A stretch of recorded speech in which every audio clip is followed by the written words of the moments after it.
Hello everyone and welcome back to BioLife Facts. So today I will be telling about Miller and Urey's experiment. So I have already drawn previously on the board. So today's topic is Miller and Urey experiment. So what is the outcome of the experiment? The outcome is that Miller and Urey, these two scientists, they have proved Oparin and Halden's abiotic origin of biomolecules.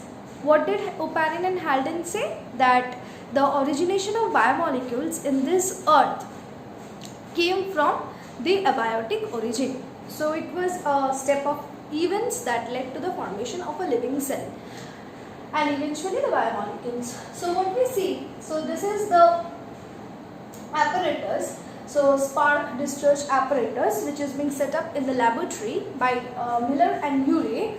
What they have done, that they have set in this experiment the primitive Earth's atmosphere. So they have set the primitive Earth's atmosphere into the laboratory scale. That is what they have set up, the primitive Earth atmosphere.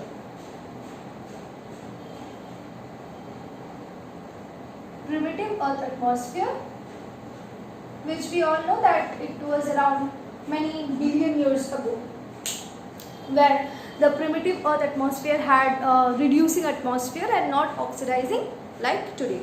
So what they have done, so in order to set up the primitive Earth's atmosphere, they have taken a larger flask or a larger vessel where they have taken a mixture of gases. These gases were prevalent in the atmosphere during our early times, means in the primitive era.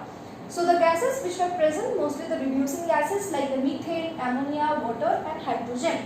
And they have what they have done, they have attached to electrodes, tungsten electrodes, in order to to generate the spark. So these electrodes will create a voltage difference and as a result it will help in the generation of electric sparks. So why do you need to generate electric sparks in this jar? Because we know that there was lightning and thunderstorm.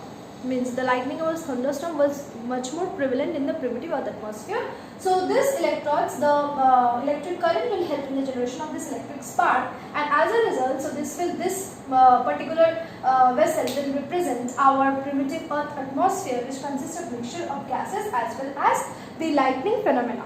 Now what happens, on the other hand, what it is there, they have kept boiling water. So this is normal water which is boiling, and as a result the water is generating steam, so the vapor, so the water vapor.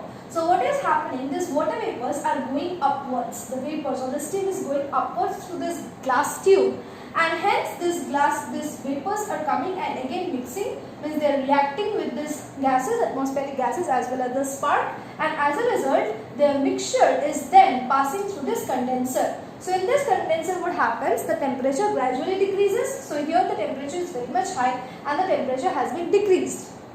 So we know in the condensation, so condenser, what is the phenomena? That is the gaseous form will now eventually turn into the liquid form.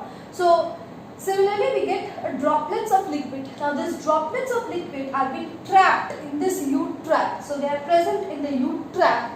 And hence in this way the water level rises. When it rises, it eventually comes again the level up. So in order to maintain the level, again the boiling water, the water boils, again steam generates, again this phenomena occurs, the steam reacts with these atmospheric gases as well as the electric sparks, the lightning, then again condensation process occurs, then again water droplets come over here, accumulate over here. So this is the whole cyclic process which is going on and on, as you can represent it with the primitive Earth atmosphere, that eventually what happened, there was water cycle, and when the water used to reach on the Earth atmosphere again, it used to get evaporated because the Earth's temperature was very high, almost 4000 to 5000 degrees Celsius. So this cycle went on for billions of years. So what did Miller and Urey do? They have set up this cyclic process and they have left this process to continue for a week, 7 to 10 days. Now after they have stopped, after 7 to 10 days, they have stopped this cyclic process. Now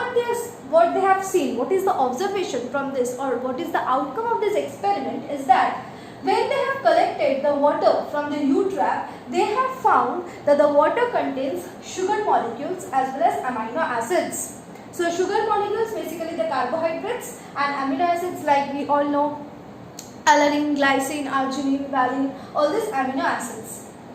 Now so this is the conclusion, this is the interference, this is the observation, that the water molecules, so we find that when the water molecules reacted with this atmospheric gases, with methane, ammonia, water as well as hydrogen, and in the presence of lightning, they have generated these sugar molecules as well as amino acid molecules, and hence then from this experiment they have concluded that yes, that Oparin and Halden's theory is correct. The biochemical origin of life, the theory is correct. They have stated that it is due to the abiotic origin that led to eventually formation of biomolecules. So this is all about the Miller and Urey experiment, what they have done. So if you have liked my video, please like it, hit the like button, share, subscribe, and till then, thank you and stay tuned.